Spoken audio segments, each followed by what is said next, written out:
Hey there, I'm Tracy Rigdon, and this is the Contrast Project Lounge podcast.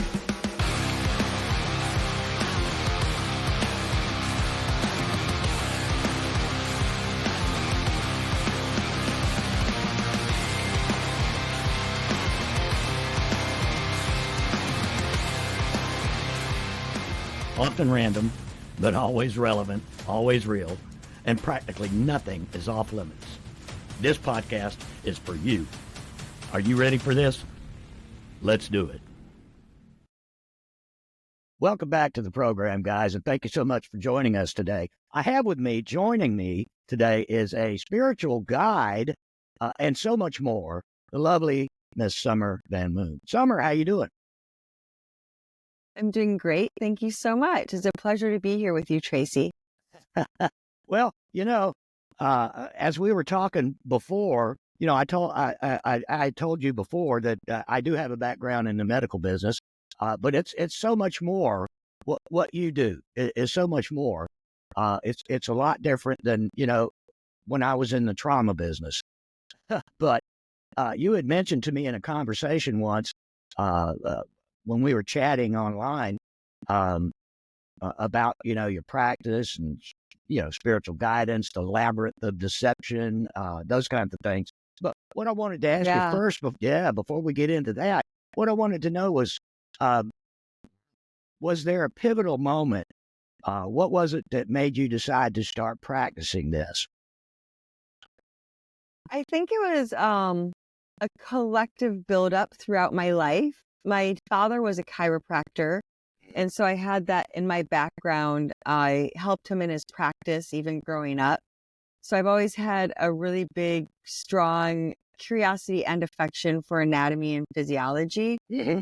And I often wondered why we didn't have like an owner's manual to our body, like somewhere in this whole educational process all the way through college. Like, sure. Even in studying pre-med and going through all of that and then leading up to medical school, I was really astonished that you didn't really learn how to achieve optimal health. It was all about symptoms and then our cures for the symptoms. And I think it was when I was getting ready to go into medical school, I had a semester left. I was pre-accepted, and I am an herbalist. I've always had a huge fascination with plants and how we're connected to nature. Mm-hmm. And I really felt like that would be part of my practice as a doctor. Mm-hmm. And this was almost 30 years ago, but back then they had students sign an agreement that said that, you will only practice and prescribe medicine, that you wouldn't speak about herbs with your patients. And that kind of caused me to have a mini breakdown, I guess. I didn't finish my semester. I didn't graduate college. I went off to Hawaii, where I thought that would be where people really learned how to heal. I just had this vision in my head that there would be this school there that would teach me all the things. All the things. And I swear to God, I manifested it, because I landed in on Oahu, Hawaii in 2003. And right in the little town in Hawaii that I was in was this beautiful school called Hawaii Healing Arts College. And they didn't just teach massage and holistic health, but they really taught some of the indigenous healings. And they brought teachers in from around the world, and they really honored this whole spirit, environment, like everything. And the school is owned by these two people that are amazing, Blaze and Kristen. And they actually, one of them died in a plane. They had a little plane. They'd go to Alaska a lot. One of them died, and the other one, after he died, didn't continue the school. So it was only like in existence to the way it was for like 4 years. And then a Japanese person bought it. So it's still there. It's still a great massage school, but that heart isn't beating quite the same. So I feel really privileged that I had the experience of that. And then my first career was an artist. And I think that art is just something that I always considered to be almost realer than life because it's so expressive and fundamental in our Art, healing process. yeah, art is very therapeutic. All kinds of art. Absolutely. Mhm. Yeah. So really everything that I offer to others is really through my own journey of wanting to understand us more and myself more, and to celebrate life and express it with art and healing, I think is just something that should be so much more part of our whole culture. Sure. Sure. Yeah. Yeah. You're absolutely correct there. And you mentioned herbalism. And I would say back in the time when you were talking about, there were not a lot of people in, especially modern medicine, as I say, modern medicine. Uh, Herbalism was kind of frowned upon once, I would say, when people started, going to see the neighborhood doctor and going to get their shots and their vaccines and all that. And I have actually a lot of uh, herbal books in my little library over here. I think it's fascinating. But there's just, it's been pushed out of mainstream. And in Mm-hmm. fact, now, correct me if I'm wrong, but they currently don't really have a certification for an herbalist.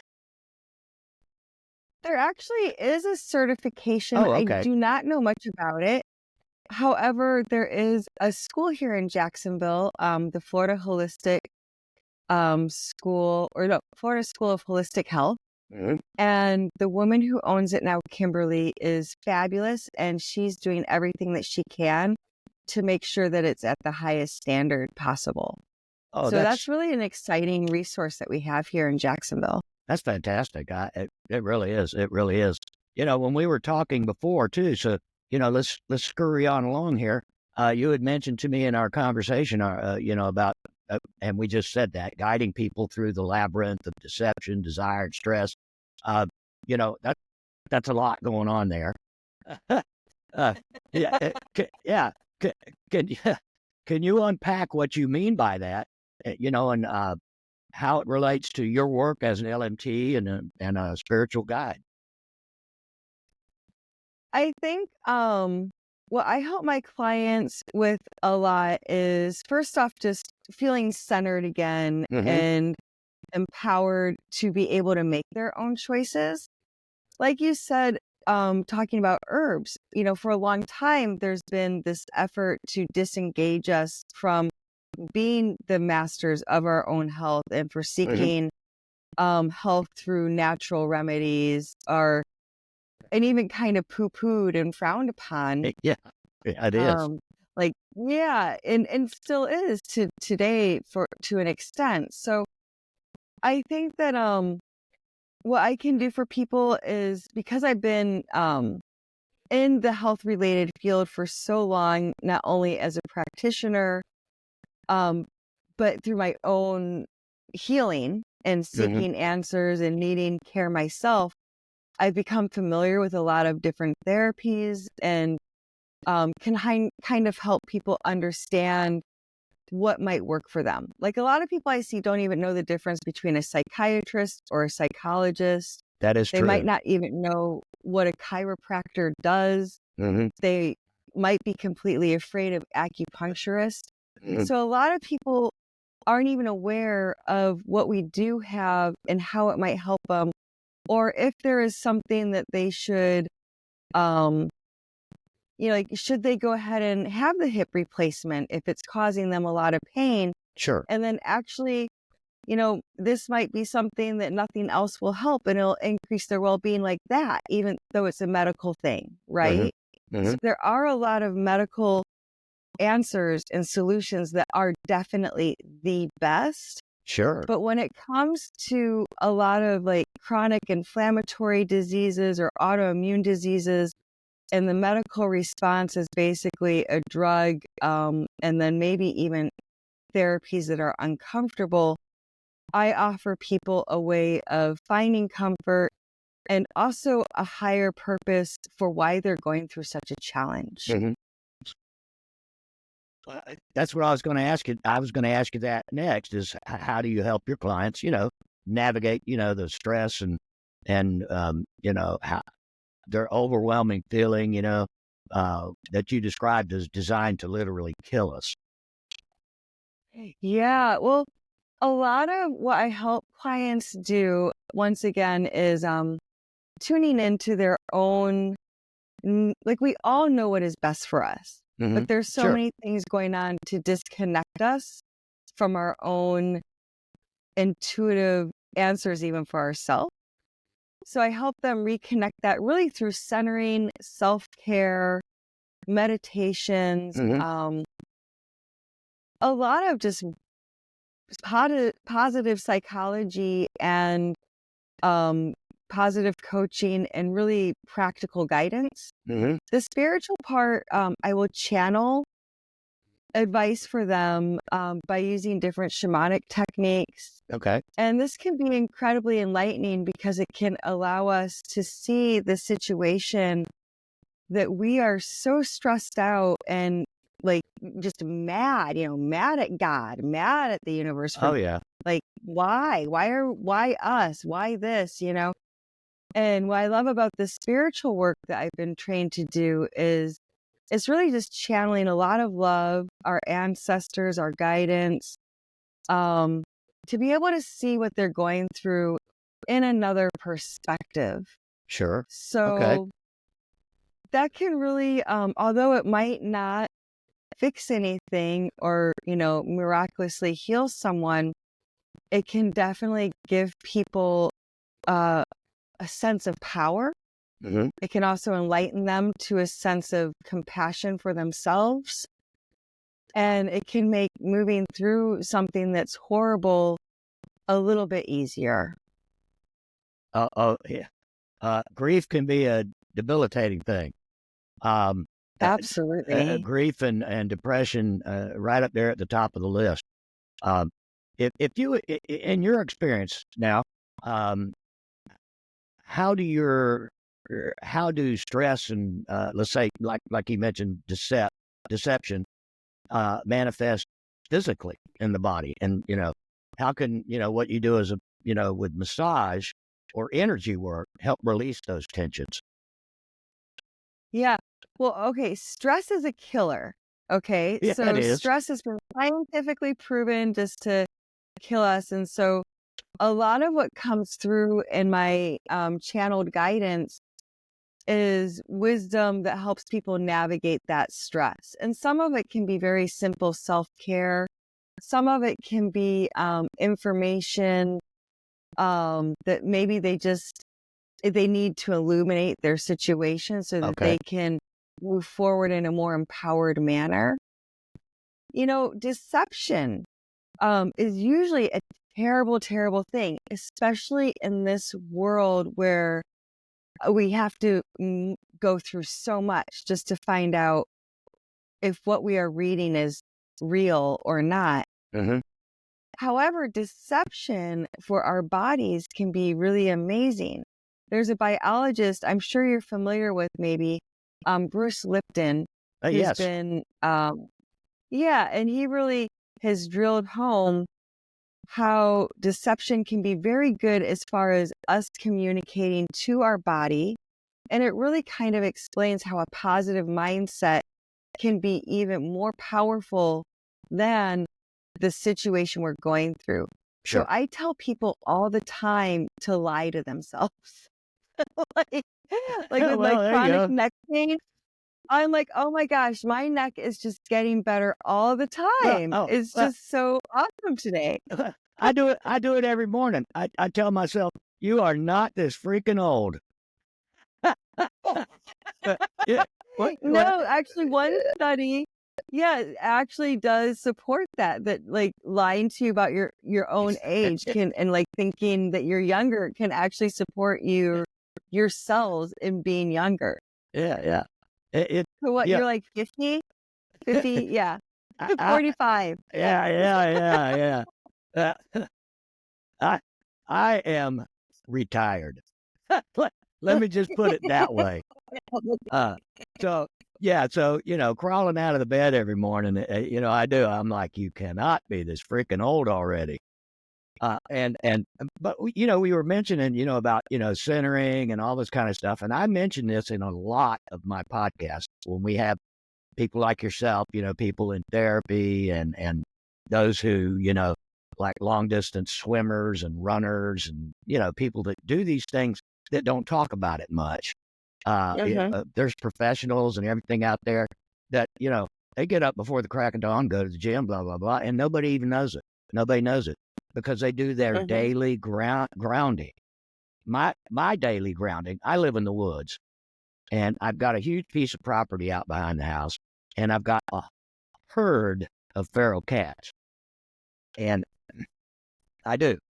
And every morning, just as the sun's coming up, I get up about 5 o'clock every morning. Still do it, and I fix my coffee, go out on the porch, talk to the cats, and and then I take a walk around the yard. I walk out in the yard and everything, and every single day I ride my bike about 3.5, 4 miles. So every day, no fail. I don't care if it's cold out there. So that's my grounding. That's my grounding. Then I come home and start grinding in here.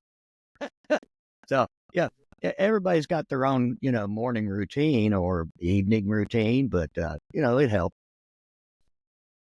Well, yeah, you hope that everybody does have their own morning or evening routine. Yeah. I think that it's one of those things that's asking everybody to dig deeper these days is most of I feel very privileged in the sense that I do create my own schedule. And Mhm. so there's very few days that I I am do too. rushed or don't have enough time to take my dog for a long walk or Hmm. do the things I need to do to process and feel good about being in the world. But most people, are grinding, Yeah. and it's Yeah. just, um, it can be really hard to fit in that process. And so Hmm. that's a lot of what comes through when I channel guidance is how people can fit that in. Hmm. Or sometimes it's just important for people to hear that, wait a minute, this is a really big key to your health because a lot of these things, like Epsom salt baths, Oh yeah. I don't know. For me, they've been a huge game changer. Hmm. And especially when I've been doing them regularly, and it's something that my busy normal mind would be like, oh, I don't have the time to do this, except for maybe that special like me time Friday night, and you do the Yeah. bath or Yeah. whatever, for Yeah. yourself and the candles. You don't talk to anybody, but we don't usually offer ourselves that kind of self-care, realizing that it can be really pivotal in our healings. Sure. So it's like a power of prescription that you find a lot in counseling Hmm.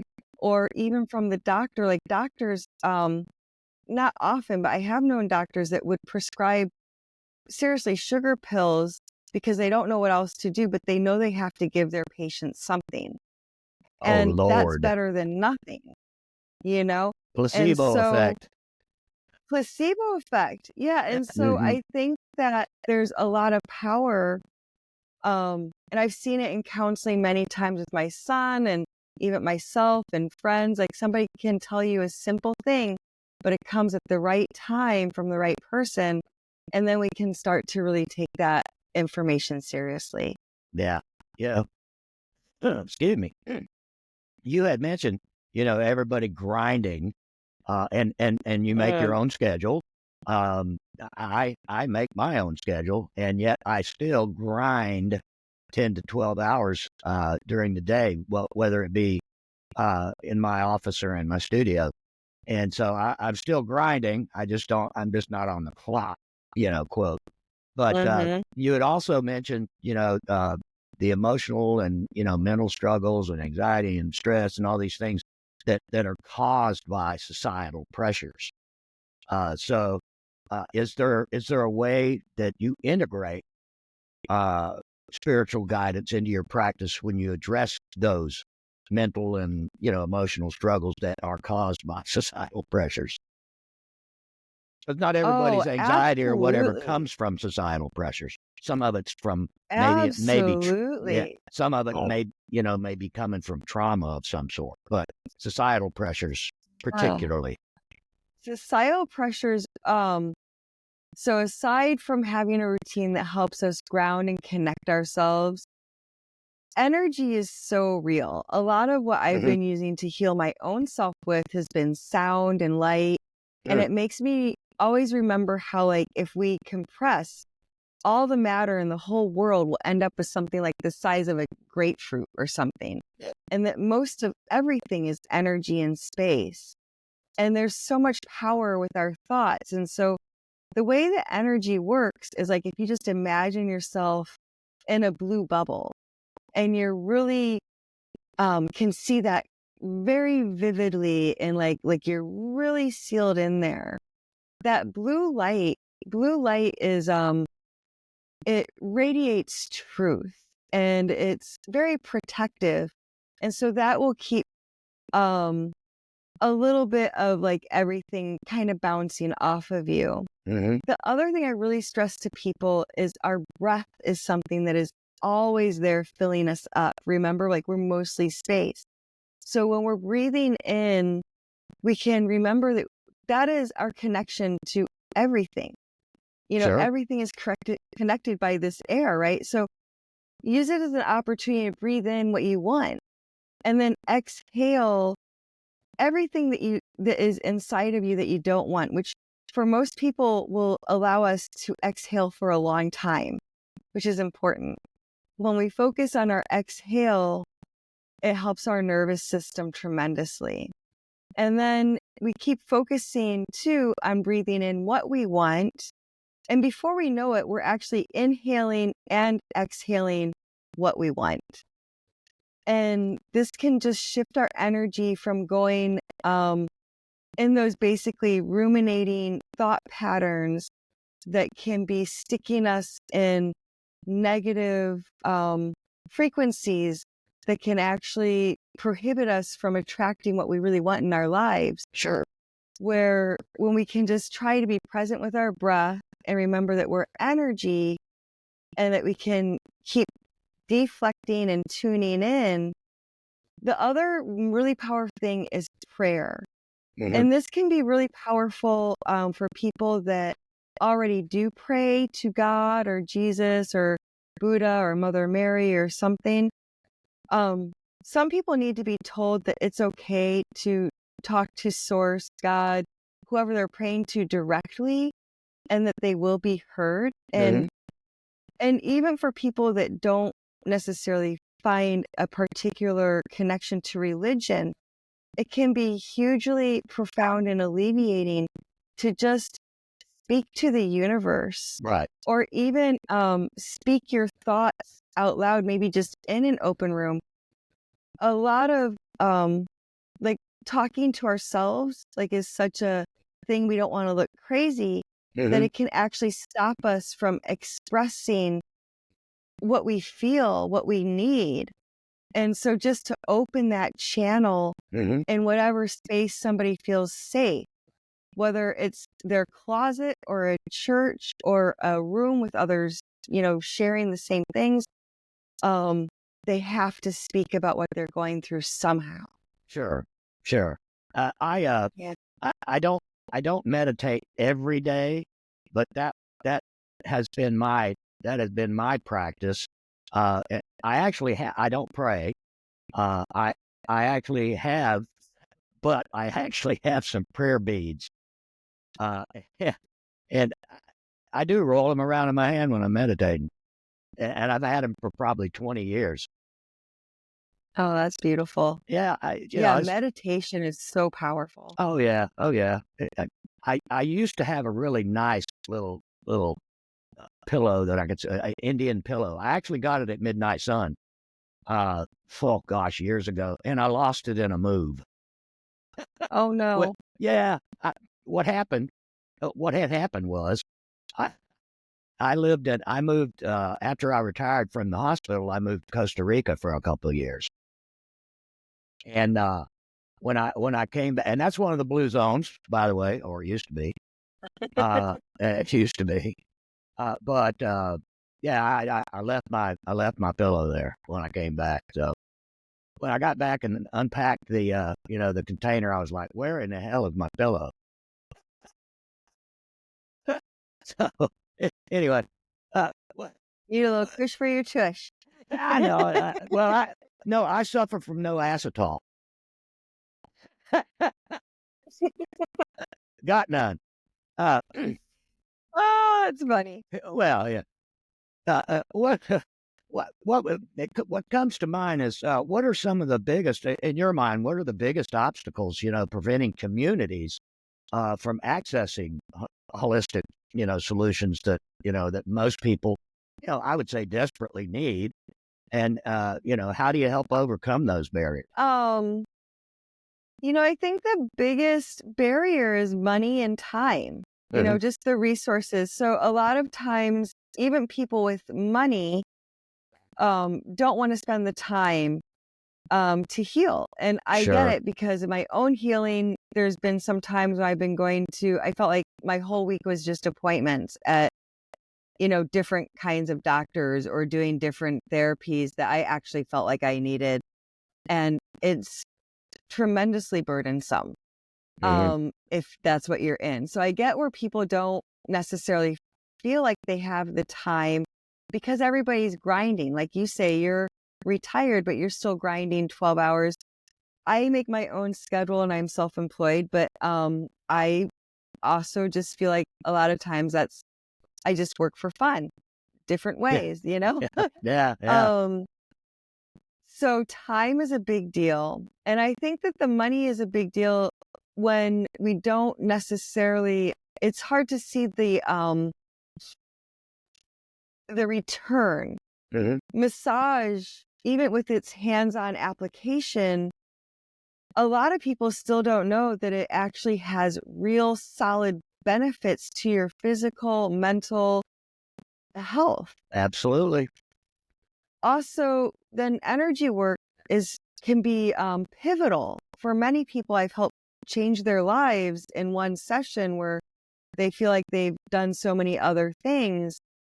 However, I can't promise anything, and it's literally invisible. So it's a hard sell, and I get it because I was not the easiest sell either. I guess like I really had to literally be on the edge of life in order to start looking at more of these more spiritual healings. Hmm. Yeah. Hmm. Now, you've spoken before, at some point in our discussions anyway, you've spoken about greed in the healthcare system, and that's something I think we can all relate to, both traditional, I guess, and holistic. There's some, you know, certain Yeah, factors I've there seen too. it Yeah, on I mean, both sides. uh, Absolutely. yeah, I mean, how can individuals, basically discern trustworthy solutions from those driven by profit? That's a really good question. And I think that that is tremendously hard because many therapies can require a large investment and time Sure. to access the benefit. I know for myself, just receiving chiropractic, and I went through years of that, sometimes wondering, oh my God, is this actually making me worse? And if I hadn't actually had a dad and a brother and a sister that's a chiropractor and almost went that direction myself, I would have thought, oh my gosh, these people are going to kill me. Yeah. Like, this cannot be helping me because part of that bell curve is like, of change Hmm. is that you do kind of feel, or not really a bell curve, but I mean, there is like you do feel a little bit worse even as you're getting better because it's just different. So I think that understanding what people like how you can invest safely is really looking at the practitioner, their track record, understanding what you really need, and if there are other ways of getting a result that might be less invasive and less costly, whether that is time or money. Right, right. And this can also be hard because nobody, like health is such a competitive money making field that nobody just gives you all your options on a nice silver platter saying, oh, what would you like today? Like, how would you like to do this? I think that we are very lucky in our, like with the internet and with WebMD and these different things that allow people to rate their experiences. And as you know, from working in the medical field, it also does have its drawbacks Sure. for the profession as well, like everything. You know, all I can say is that America is seriously a buyer beware country. I mean, our culture Absolutely. is capitalism, and Oh, it's yeah. just buyer beware over and over again. And I feel like that's the saddest thing, because when we are sick, it just feels like people should care about you more than how much they're making. Oh, absolutely. And you had just mentioned too, about the internet, WebMD, and that kind of thing, and it's good that we have those things for people that are able to discern, weigh the benefits and loss. But when I was actively working in the hospital, and again, it was the ICU, so most of our patients were in really bad shape. And so they would have family members come in, and by and large, most of the time it was not that bad. But there were many times when the family was worse than the patient. And I mean, they would come in, and not health wise, uh, they would come in there with their knowledge that they had gotten off the internet, right? Some of them would even bring in stuff they had printed, you know, and they'd come in there and, ask us why we weren't doing this and why we weren't doing that. And it would just give you such a headache as a practitioner. Uh, you'd just say, what are you talking about? You just printed that off the internet, and I've been doing this for 20 years. What are you talking about? Yeah, yeah. It can be Lord. really I was actually thinking before this talk, because I know that you're quite political as well. I And am. I was thinking that health and politics, like they really should not be so parallel in our Right. reality, because um politics should have a much larger spectrum Mm-hmm. of uh ideas, right, that can Mm-hmm. work. Mm-hmm. And health, it seems like health, like because we all have bodies, even though they're all a little bit different, but kind of like people are a little bit different, they're all kind of mostly the same. Like they're like might be 25 different models, right? And you got to Mm-hmm. kind of find out which one you are, and then there's like a few little variations of those. So, Sure. but we don't have anything that's helping anybody with that. And so with health, I feel like many times, even when I'm with very educated people, whether it is very educated, empowered, holistic leaders or medical doctors, I have to just take in whatever anybody's saying and then research it and Mm-hmm. then ask myself what I want to try. And I wish that it were easier to have straight answers for us. But because of our system, and with healthcare being, the moneymaker that it is for so many different things, Mm-hmm. we don't get an easy answer. No. Um, and because of that, it has become political. Sure. Sure. And Yeah. and big pharma is one of the biggest culprits to that. It feeds into that, and of course, in the lobbyists for big pharma. I once knew a lobbyist that worked for a big pharmaceutical company, Smith Klein Beach. Smith Klein, whatever. And that young man made excuse me, but he made a shitload of money romancing politicians to sell their products. And sure enough, they would go back in, and these different laws and bills and all this stuff. And, and even with, like, for instance, recently, well, you did say I'm quite political. I won't go too far down that rabbit hole. But recently, with the cost of insulin, that the incoming administration is they're gonna reverse that cap. There are people that when there was no cap, when you say reversing, I'm sorry to interrupt, but when you say reversing the cap on insulin, meaning that they aren't going to cap the price and they'll be able to charge whatever for it? Yeah, that's what they're talking about doing. Oh, that's horrible. Okay. Yeah. Before the Biden administration put the cap on it, it was. I think now currently the cap is still in place.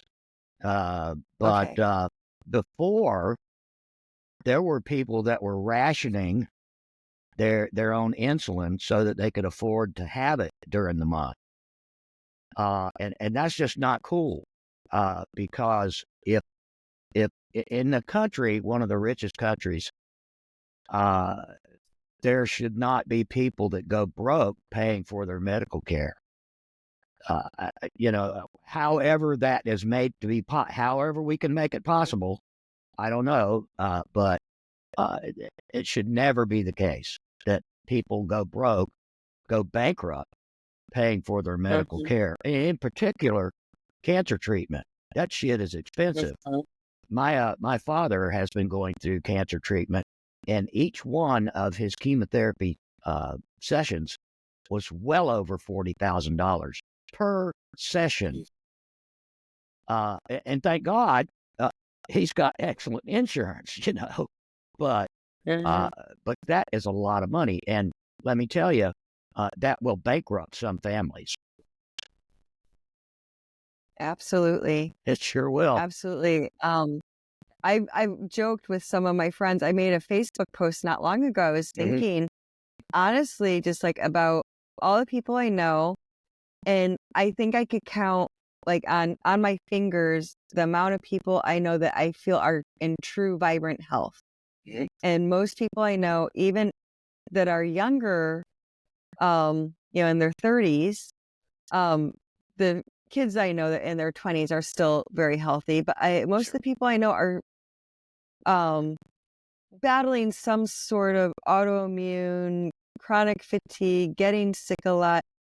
And it's really a very, very sad state. And I was joking with one of my friends. I'm like, yeah, I don't go on vacations. I just see my chiropractor, my acupuncturist, my massage therapist. That's my vacay. And self-care is my vacation. There you go. Well, like I was telling you, I've got my morning routine, and I do my exercise and all that. I'm not heavy into exercise. I used to go to the gym quite a bit, but not anymore. I don't have to. But I have a very bad back, and I can see in 20. I'm 65. So I've got a curved spine, bulging disc, arthritis in my back, and some days it's really hard to walk. It really is. But as long as I stay active now, without moaning and groaning and just sitting in my easy chair, as long as I move around and keep doing it, I'm hoping to get another 20 years before I can't walk.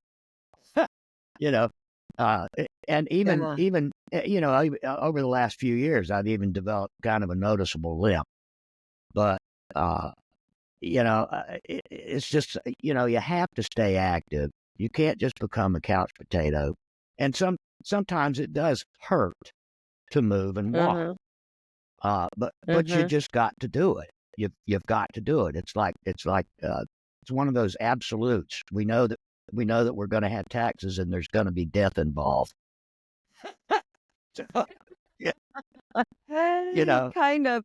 Emotion is life. My dad would often say, like his motto on his practice was motion is life. Yeah. And he's like, yeah, if something's not moving, what is it? It's dead. Well, you know, like my good friend and co-host for the live sessions, Jim Alaviso, he's an open water swimmer. Uh, Mm-hmm. and and him and his buddies, there's a group of them that go out there to Jacksonville Beach, no matter what the weather or what the chop, and they swim. And over the last couple months, he hasn't been able to do so because of some issues with his health, right? So he's getting back into the water now, and a- a- a- and I know he doesn't care if I tell you he's a little older than me. Oh, I remember Jim. I met him through Bab's lab, and he's fabulous. And Oh I yeah, just hope that he does getting out to the water. He's such an inspiration to so many people. oh yeah. He walks his dogs every Yeah. morning before he heads out to work. He works from home about half the time, but he does still have to go to his office. So yeah, that's a thing, Just keep moving, and he does. He Mhm. keeps moving, keeps moving. Yeah, he's phenomenal. I Oh yeah, remember his story really inspired me too, with how he started the open water swimming. oh yeah. Fantastic person. Yeah. Oh, you would recognize a lot of the people that are in that group, and they don't talk about it. Like, remember what I was saying before? A lot of people don't talk about their extracurricular exercise or their Mm-hmm. grounding, how they do it. Uh, if you were to look at some of the pictures that they take on the beach, sometimes it's only, 6 or 8 people, but then sometimes it's a couple dozen of them. Uh, you would recognize a lot of them. You would Yeah, recognize. I know a handful. I've thought about going out there. I used to do a lot of open water swimming when I was in Hawaii, Mhm. and it gave me great pleasure. I think that I just got spoiled with that blue water. I've tried Yeah, it. I've tried it out here, and yeah. We don't have I much get blue too water here. nervous. I'm just like, man, no wonder why we have so many more shark attacks. Like they don't even see ya. They're just like, oh, what is that? Oh, it's a Exactly, person. Oh my god. exactly. They're like, yeah, spit it out. We have very little blue water here. Very little. Very little blue water. There's some down in Yeah. the Keys. I go down to the Keys The like once every other springs, year. the The springs are springs, nice. that's a really therapeutic one. Now, My back and my neck, oh my God, that's what I like to do is the springs I because you used get to that I cold used to water really like therapy. going to Itchituttony. Yeah. It's a lot of fun. But I tell you, the last time I went down there, the algae growth down there was just unreal. It was not the same as it was, when I was growing up and going down there all the Well, time. that's been a real problem Oh man, across the state, I've heard. I don't have probably enough reference to compare. I'm just always overwhelmed by the it's beauty when I go. It's it's just so yeah, gorgeous. it's always beautiful. But a lot of that water growth and algae and all that stuff that can be pretty much related back to agriculture, big ag. I was Right? gonna say that's a lot of our golf courses, isn't it? Yeah, yeah. It's Um, fertilizer and all this runoff and stuff like that. That's causing a yeah, lot. That causes a lot of problems. Well, I tell you sad what, stuff. it's been a real joy talking to you today. Before we go, have you got any closing thoughts for us?